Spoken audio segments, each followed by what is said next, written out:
안녕하십니까. 2023년 5월 14일 주일입니다.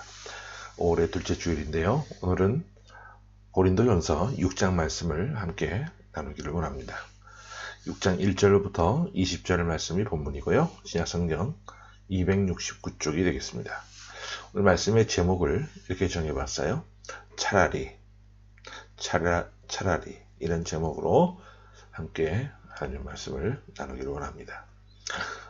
세상은 수많은 사람들이 모여서 살아가게 됩니다.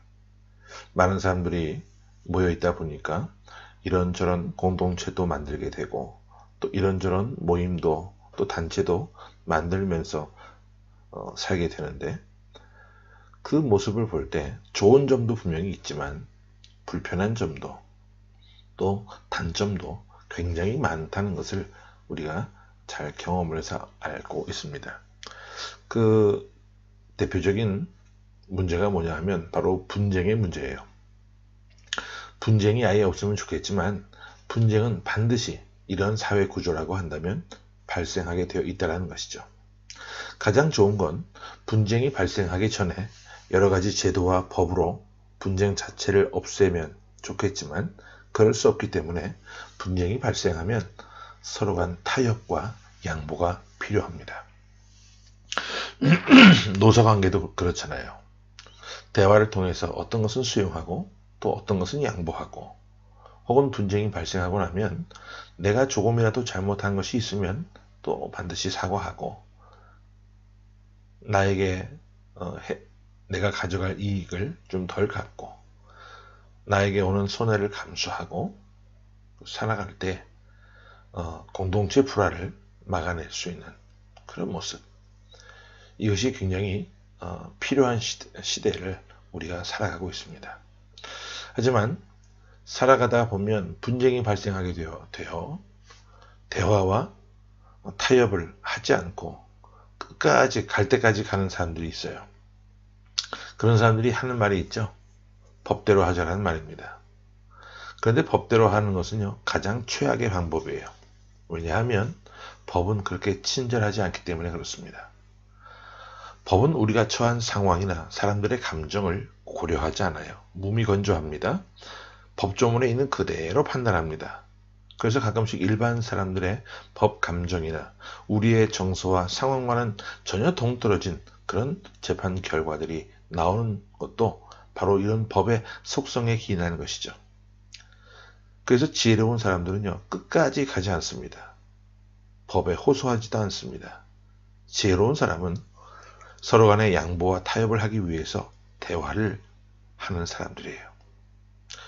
오늘 본문에서 바울은요, 고린도 교회 성도들을 책망하고 있는데, 어떤 문제로 책망을 했냐면 그들이 교회 안에서 일어난 문제를 가지고 서로 간의 대화와 타협을 통해서 해결하지 못하고 세상 법정으로 가져간 거예요. 그래서 바울이 그 문제를 지금 책망하고 있습니다.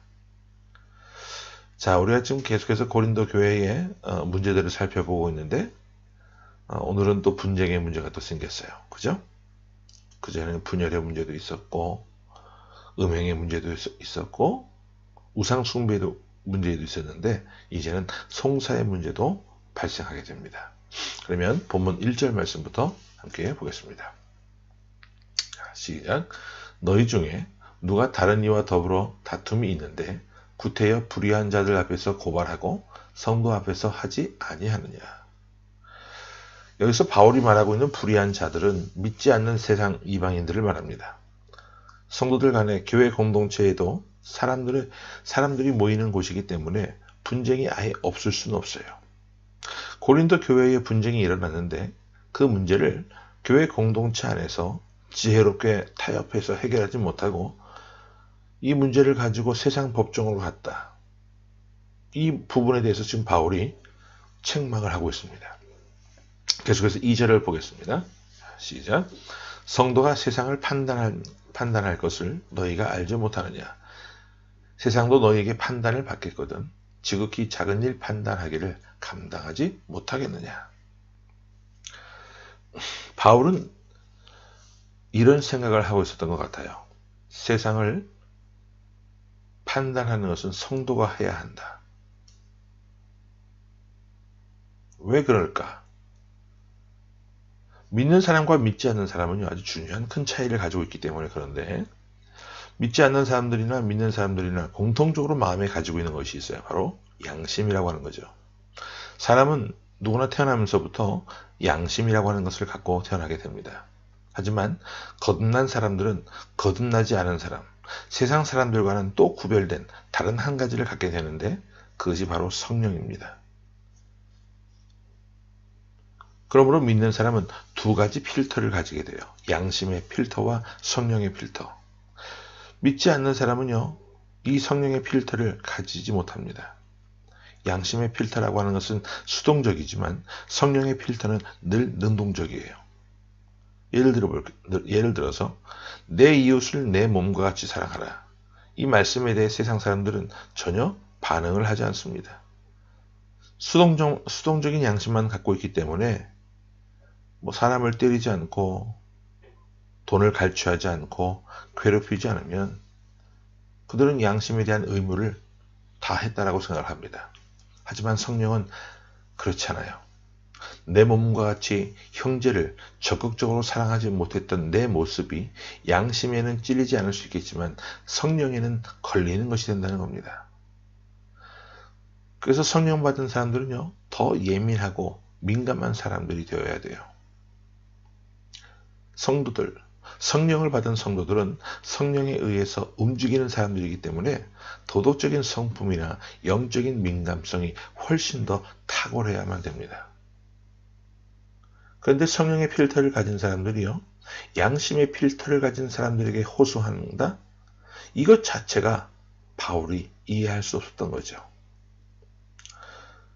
그런데 이런 문제들이 그 당시 고린도 교회뿐만이 아니라 오늘 우리가 살아가고 있는 이 시대 교회에서도 항상 일어나고 있는 모습임을 우리가 보고 있어요. 오늘날 세상 법정에 교회 문제를 가지고 가는 일들이 의외로 많은 것을 보게 됩니다. 왜 이런 일이 일어나겠습니까? 의외로 교회 안에 이권이 되는 일이 참 많기 때문에 그래요. 교회가 순수하게 복음만 전하는 공동체가 된다면 아무 문제 없어요. 그런데 교회가 복음을 전하는 것만 하지 않고 돈벌이를 위해서 어떤 사회복지법인이라고 하는 것을 세웠다고 가정했을 때 겉모습은 사회복지법인이지만 그 안에서는 무엇이 오고 가게 됩니까? 바로 돈이 오고 가게 되죠. 비인가 영리단체, 교육기관 단체 마찬가지입니다.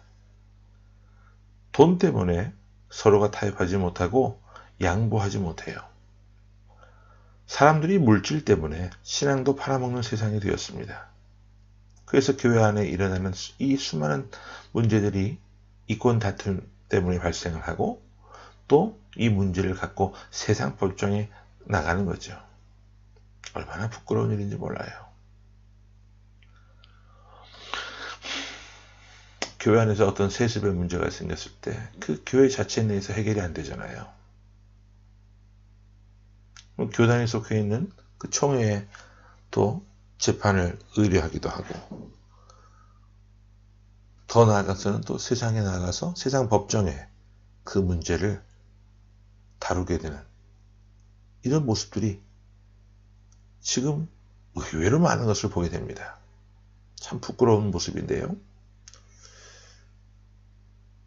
이것이 정말 쉽게 해결되지 않고 있다는 것이 얼마나 주님 앞에 부끄러운 일인지 모르겠습니다. 또 바울은 교회 안에서 일어나는 이 분쟁의 이유를 또 이렇게 정리를 하고 있는데 우리 5절 말씀을 보겠습니다. 시작.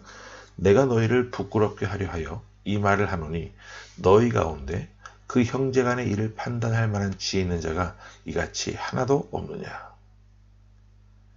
무슨 말이냐면 교회 안에 지혜 있는 사람이 없기 때문에 교회 안에서 일어나는 이 일들을 세상 법정으로 가지고 갔다라는 거죠. 과거에 이스라엘 백성들에게는요, 모세도 있었고 여호수아도 있었습니다. 모세는 출애굽 40년 여정을 인도해 오는 동안 그들 안에서 일어났던 수많은 문제들을 모세를 중심으로 풀어가고 해결했어요. 혼자서 힘겹게 해결하는 모습을 본 장인 이드로가 충고를 해주죠. 1000부장과 100부장, 50부장, 10부장을 세워서 그들에게 그 일을 나누어 감당할 수 있게 하라고, 그래서 분쟁의 문제를 해결해 나갈 수 있도록 하라고 조언을 했고, 그 모세가 그 조언을 듣고 그대로 또 따라갔습니다.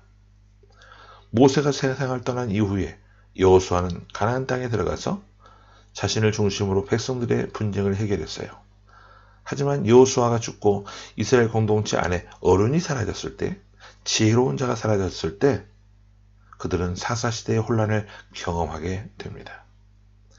하나님께서는 레위 지파를 통해서 이스라엘 백성들을 영적으로 지도하게 하셨지만 레위 지파가 타락하고 난 이후에 그들을 영적으로 지도할 사람들이 없었어요.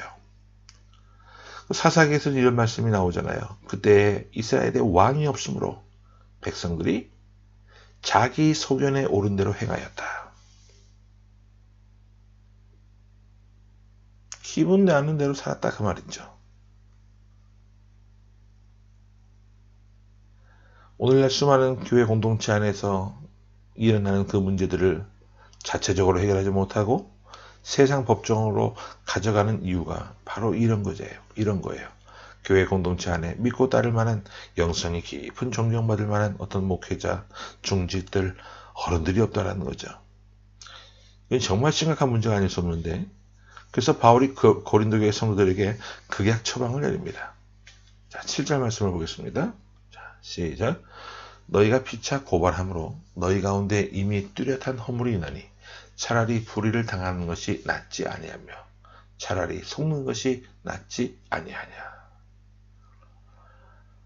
우리는 한 뼘도 양보하지 않기 위해서 내가 손해보는 것이 죽는 것보다 싫기 때문에 교회 공동체 안에서 일어나는 그 분쟁을 그 안에서 해결하지 못하고 세상 법정으로 가지고 나가요.